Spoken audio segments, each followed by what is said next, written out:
is BN.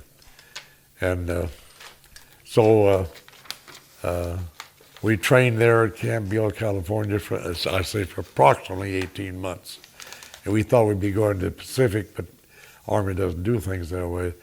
They put us on a troop train and took us 6 days and 6 nights to travel clear across to Boston. All right, well, he's not filming yet. Let me stop you before you get too much into it. I want to be able to. Okay, if your phones are, if you can put them on silence just to make sure. And then you've heard his story, so as he's telling it, if there's something you're like, oh, he forgot that, that was really interesting, just write it down. And then when we're done, I'll look to you, and then we can have you go back and bring in those details. Okay, so let's go and start off. Why don't you tell me your name and what branch of the military you're in? Start with my name again? Yep. William F. Wilson. Now, where do you want me to start? Tell me what branch of the military you're in. What branch? U.S. Army, Field Artillery Battalion, 273rd Field Artillery Battalion, and that was a new battalion starting in California. Okay, then... Why don't you tell me when you got deployed overseas and where to? When you got deployed overseas and where to? When? What date? All I can tell you is that D-Day had already happened, and so that would been June. So we were about around July the 4th. We were shipping, and we landed in England, Liverpool, and went to South Wales, where we were waiting for our heavy equipment to catch up with us. And so we were kind of in, and I forgot that we had to clean the equipment up and everything. And we had field, mock battles and stuff like that while we were there in England, because we couldn't really, we couldn't shoot any shells then. We were surrounded by the people living there in Chepstow. Chepstow, Wales, where it was, right on the borderline between England and Wales. And so when it came time for us to be shipped across the channel, which was, by that time is around the 1st of August, why we landed on Omaha Beach, and they had cleared the beach, and they were pretty well had cleared Normandy, but we were given credit for the Battle of Normandy. Anyway, we went in, and then it took us practically all summer trying to catch up with, going across France to catch up with the 3rd Armored, or the 4th Armored Division of the 3rd Army. And you know how Patton was, he went hell-bent for leather, So we finally arrived in east of Nancy, France, and we got into our first combat with the Germans at that place, because going across France, we would go into fire mission, and before we could get around all, they'd say close station march order, and then they'd have to pull everything up and chase the tanks again, you see.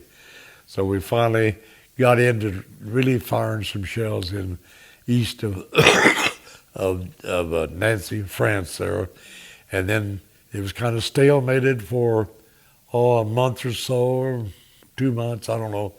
Then we started the push toward the Rhine River to go into Germany, and so that's where we were. We hadn't reached the Rhine yet when the Battle of the Bulge occurred, and our unit got pulled out to go north to help stem the tide there, the Battle of the Bulge. So we did. We approached the enemy in Luxembourg, and on Christmas of '44, we got our first shelling. Before we could get our foxholes dug and everything, why, we got shelled by the Germans. We had to duck underneath our armored half tracks and anywhere we could get. We didn't even have foxholes yet.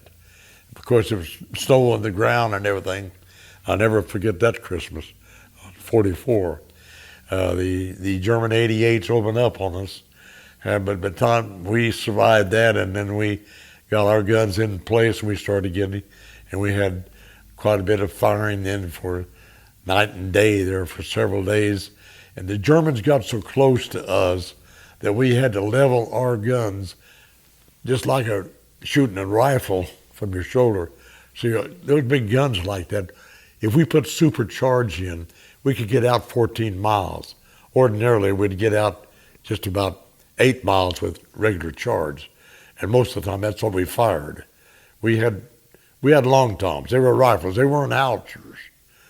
We were trained early on howitzers, but they switched us to what they call the rifle, the 155 rifle, which was about 18 or 20 foot barrels on them, and pulled by half tracks. At first, they were pulled by trucks, 6x6 trucks. Then they got half tracks, and we pulled them like that. But anyway, we had level. We were afraid we were going to get hand-to-hand combat. They were getting that close, but by getting our guns level like that and started firing, we beat them back, and we did not get invaded person to person. You see on that, soldier to soldier. Anyway,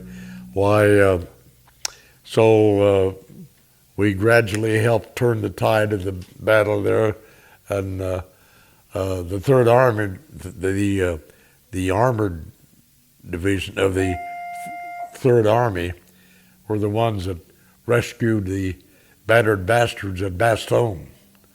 You've heard that story of the Bastogne, where they asked the commander there to surrender, and he said nuts.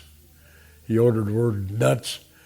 The German didn't know what he was talking about. He went back and told him nuts, and that was it. But shortly after that, our tanks broke through and relieved those trapped there at Bastogne. And so then after that, we went across the Moselle River. We fought through Echternach, which was heavily defended by the Germans. Echternach was in, I believe that was either in Luxembourg or Belgium. It might have been Belgium. And so we fought through Echternach, crossed the Moselle River, and we had to wait until the engineers got pontoon bridges built so we could get across. Most of the bridges were knocked out, or else the Germans maybe bombed the bridges themselves. So then we got to the Rhine River, same thing. We had to cross on a pontoon bridge. No, I take it back. They had one bridge that they left, and they didn't get bombed out. The bridge of Remagen, M-A-G-A-E-N, M-A-M-A-G-E-N. We were able to cross that, and we got across there, and we wound up in Frankfurt, Germany, and we set up firing battery in the stadium, right in the stadium, and fired over the seats of the stadium on the enemy there on that. And so, again, the Germans fought. They tried to defend them, but we were managed to keep pushing them back. We didn't move like we did across France, but we kept on going until they gave in on May the 7th, and we were well into Germany at that time when they gave in. And so we saw I want to say Stuttgart, no, it's not, Nuremberg and Regensburg. All of those were on the Danube River. We wound up near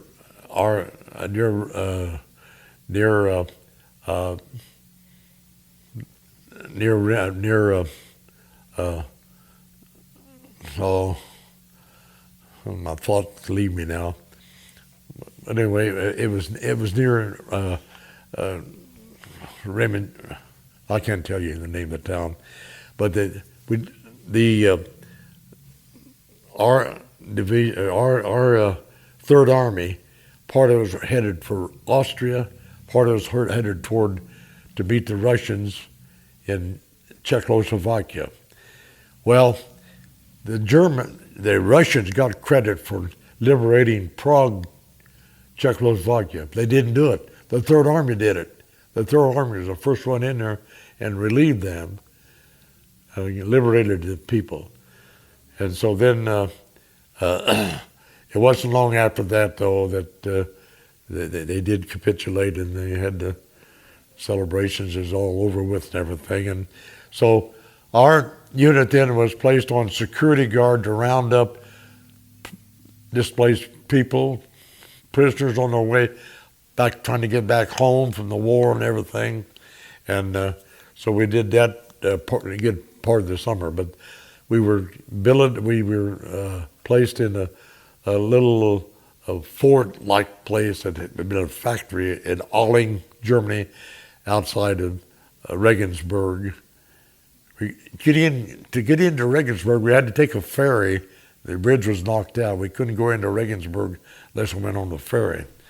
Well, we didn't get to go into Regensburg very much because of that.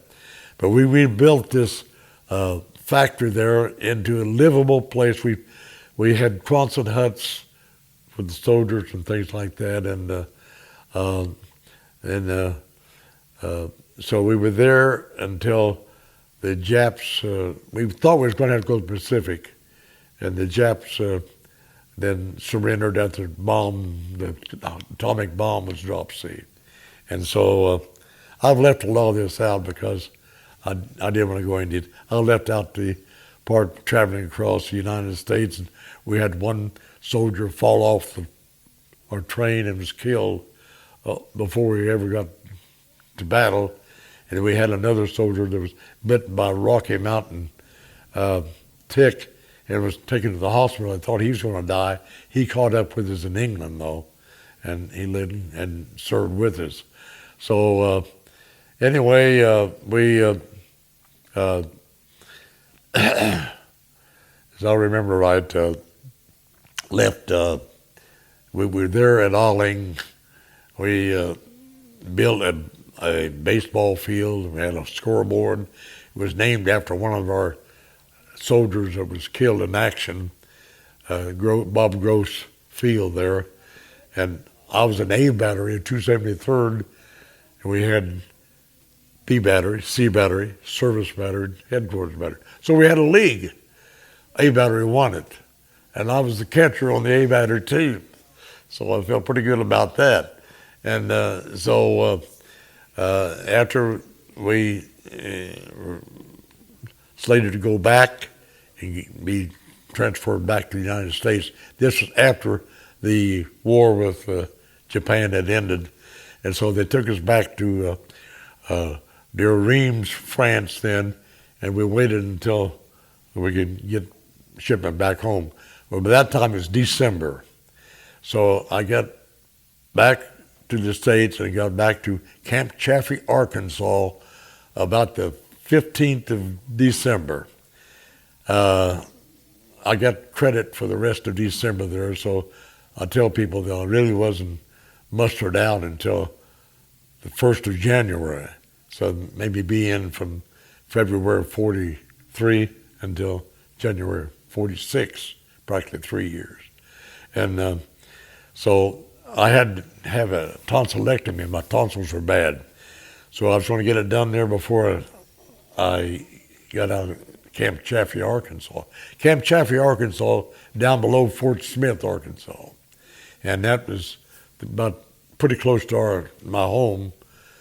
Galena, Kansas is just 8 miles west of Joplin, Missouri. So I was south of there into Arkansas, near Fort Smith. And it's not that far from Fort Smith to Joplin. So they said, well, as you went to the hospital, they said, you won't be home for Christmas. And I said, well, I don't like that. They said, well, we could go ahead and discharge you, and you can go to a VA hospital and get those tonsils out. So that's what I selected to do. Well, it took me 6 months to get into the VA hospital at Wichita. But I finally got in.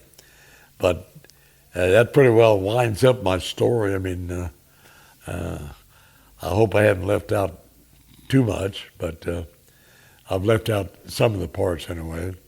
And I lost my stripes because I had a little fire. I was shaving, and I had hot water in my steel helmet, and the rules were you weren't to have a fire within 50 yards of the gun piece. So the colonel of the battalion came out. He saw the little old flickering flame, and he got out and came down there and, who's in charge here? And I went and reported myself. Our sergeant was at ordnance getting some parts for the gun or something. And he said, get your captain up here right away. So I got on the phone, got the captain up here. He said, reduce this man. And I was the corporal. He said, reduce this man. And said, if the captain knows, if the sergeant knows anything about it, reduce him too. Well, I wanted to get to the sergeant and tell him that, to say that you didn't know anything about this. He'd be lying, all right, because he did know something about it. So they got to him first, so the captain did, and said, yeah, I know about that car. He said, okay, you've lost your stripes, Sarge. So we both lost our stripes over that.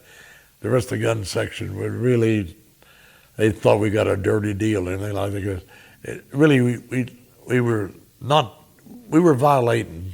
I realized that was just such a little old tiny, it wouldn't even be flaring up unless I put a little pebble or two of unused ammunition. I mean, the ammunition was little old pebbles, you know, that went into the firing chamber and everything like that in a bag.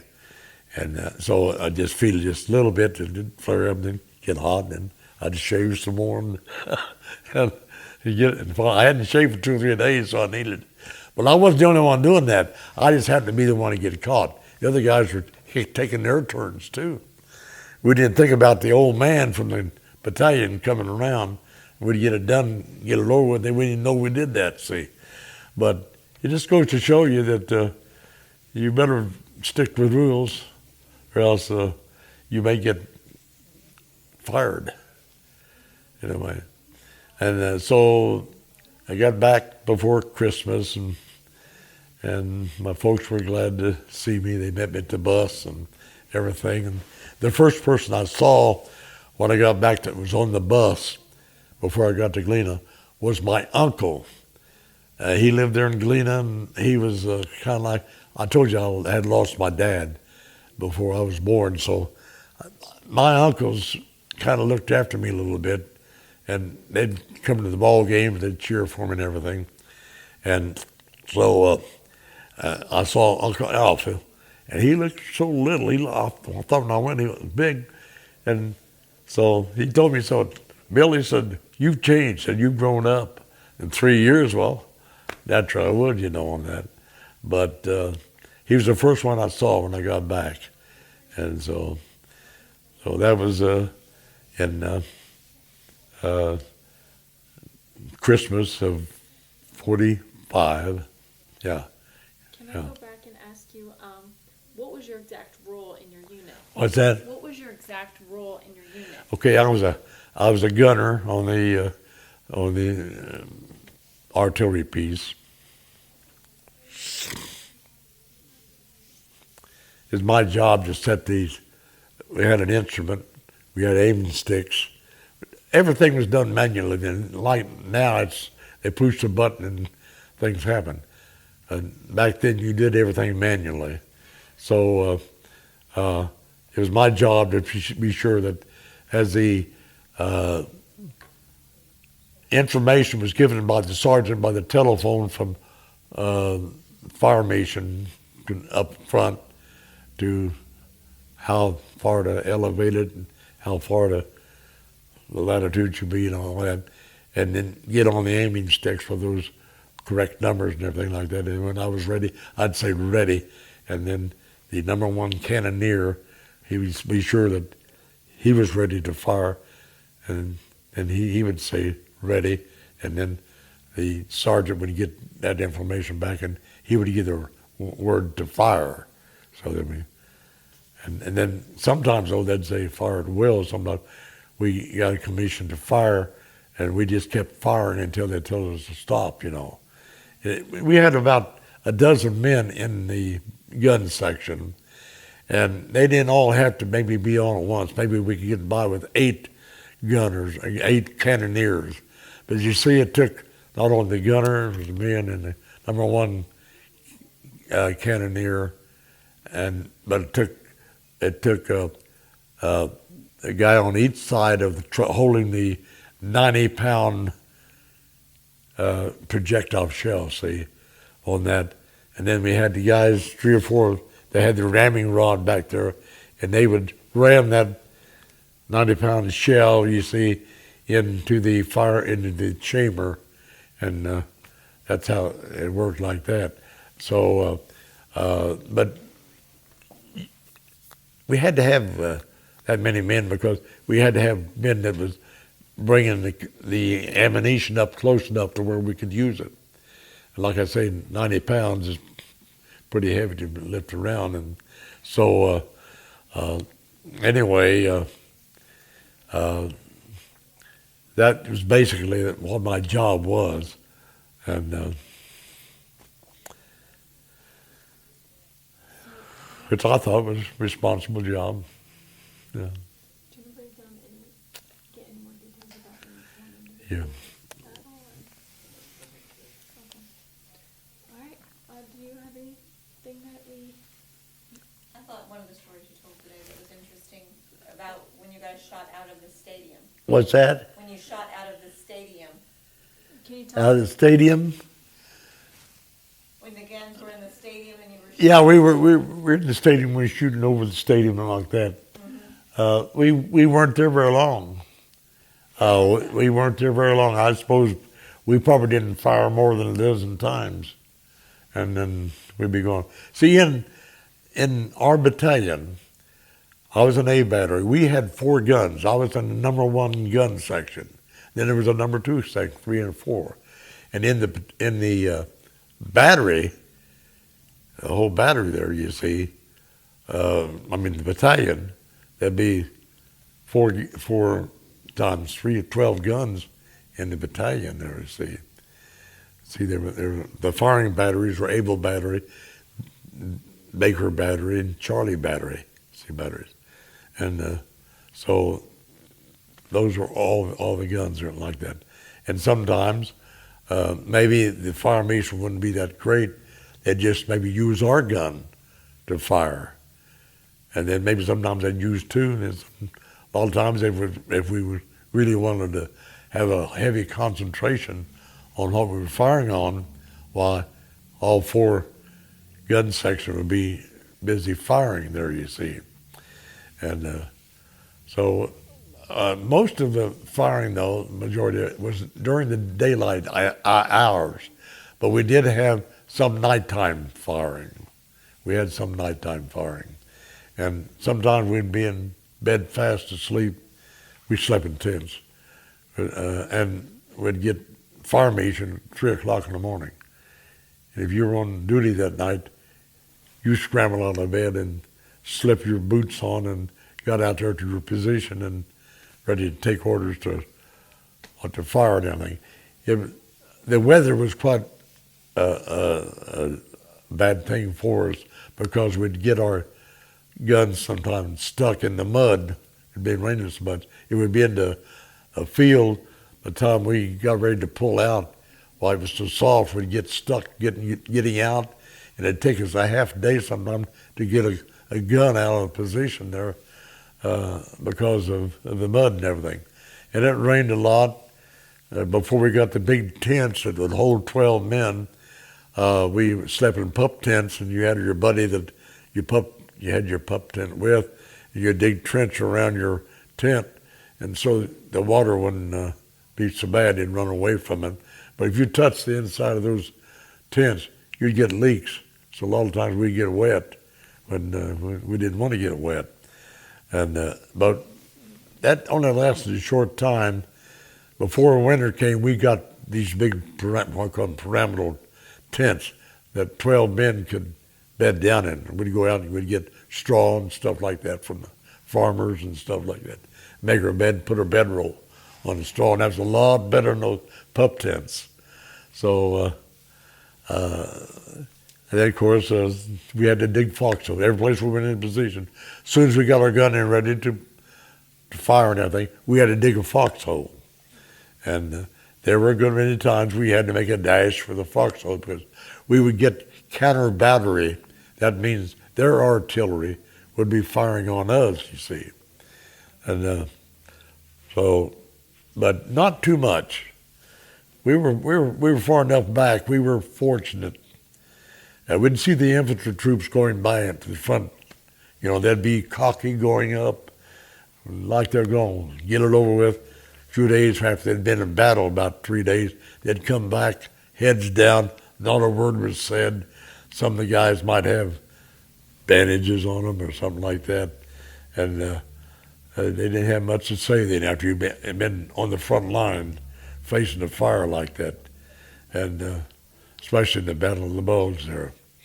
The Battle of the Bulge was the worst. It was the bloodiest one of the war, of the battles we were in.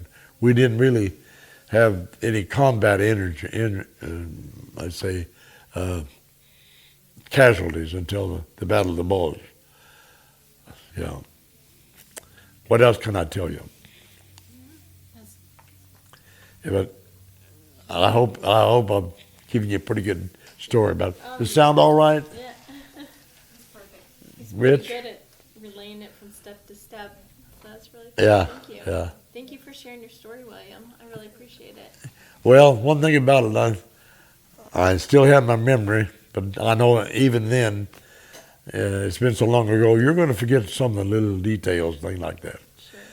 And I know that one thing I forgot to tell you, a buddy of mine, we were on pass and we got our order to pull out of Camp Bill, California.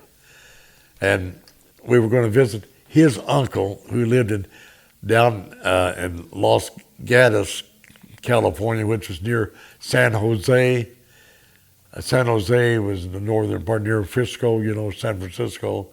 And Camp Bill was 50 miles, no more than that, was about 100 miles from Frisco, about 50 miles above Sacramento.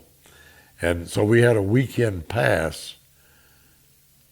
Actually, it was a 3-day pass, I think. But we were supposed to be back midnight on Sunday night. Well, they got the orders while we were gone, ship out. Well, they sent word down to the Los Gatos in his name. I was the corporal, he was the private, so they gave him my name. Well, we were staying at his uncle's house. Well, they didn't have any Wilson there. That they could find any Wilson there. So we didn't get back until our time was up at midnight on Sunday night. And boy, the vehicles going everywhere and everything was a helter-skelter. I said, man, Woody, I said, we're shipping out.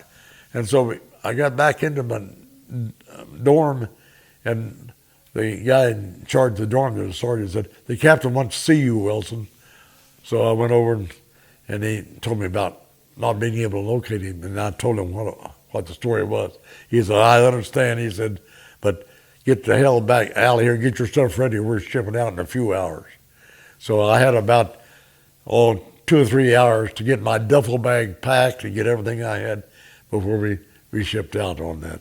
But it wasn't I wasn't fouling up on the leave or anything. It's just the fact that the pass was listed in his name instead of mine, and they were looking for me, and they didn't find me. But that was just one incident. Yes. So, I did think of 2 other little quick things. About the shrapnel incident. about what? The shrapnel. There's a Oh, yeah. The nearest, we didn't get shelled an awful lot, but sometimes on those German 88, you couldn't hear them if they were coming toward you. If they were quite a ways away, you could hear them and you felt safe. But we got shelled pretty close. We were sitting around in the group batting the breeze and everything, and all of a sudden we shelled, and we didn't hear it coming in, landed close enough, a piece of shrapnel. I was sitting on a jerry can with, that was a empty gasoline can. That's my seat. It went through my legs, and it'd been just a few inches either way. I'd had a torn up leg. See, a piece of shrapnel, I imagine it was probably almost as big as a fist anyway on that. that was as close as I came to getting a Purple Heart. Well, I'm glad I didn't get a Purple Heart. I never did get a Purple Heart. A lot of the guys did. Some guys would get a Purple Heart for whittling them wood, sharpening with their knife or something, cut their finger or something, get a Purple Heart from, But anyway, I was fortunate and came through unscathed. And But there was the few that, with the breach, what? when the breach explosion. The breach The explosion. breach is blowing up? Yeah. Okay. We had 2 incidents happen that in the real cold, 0 weather, and the gun pieces would get real cold, the breeches get real cold. Something was wrong with the breech is a part there that is the mechanism that you fire your gun with, blew up, and the pieces from this blow up killed whoever's close to it. So we had 2 fellas that were killed by the breeches blowing up. Yeah. Those were combat battles. I mean, they're combat. They still are killed in combat, even though the enemy didn't shoot them anything like that. Because we were in combat. We were trying to fire the enemy. The enemy went to the time when they blew up and everything. Yeah. Where was that at? Probably around Echternach, By the Rhine? when it was so cold. See, when we went into action up there above Luxembourg City, that, like I told you, it was Christmas time, snow was on the ground. Okay, so that was And in Germany. it was cold, and that happened. But it happened not right then, but maybe toward the end of that situation right there, before we had to move on anyway. Tell me the shrapnel story, where was that close to was that in France or in Normandy? Shrapnel, Yeah, when that happened. I'd say before we got to the Rhine, it was in Germany. Okay. Yeah. Okay. I just wanted some context Yeah, of yeah. where it fell. Did you have anything else? Did you talk about, you mentioned when you lost your corporal stripes about the fire, but the sergeant that wasn't there, your section chief, your sergeant that went back to the wire section. Yeah, he was at the time. Yeah, he was at ordnance. I was in charge of the gun section when this happened. So,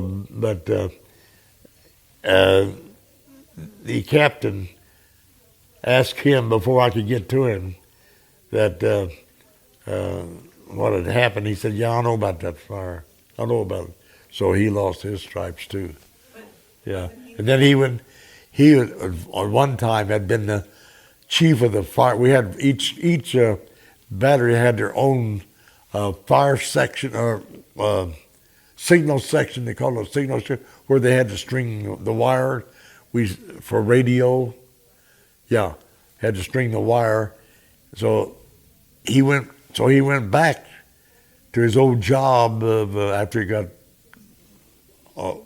He came from the fire section, took this job as a gun section chief in the firing battery, and then after that happened, he went back to the wire section, and stayed a little while. But then he wanted to get back with the gun.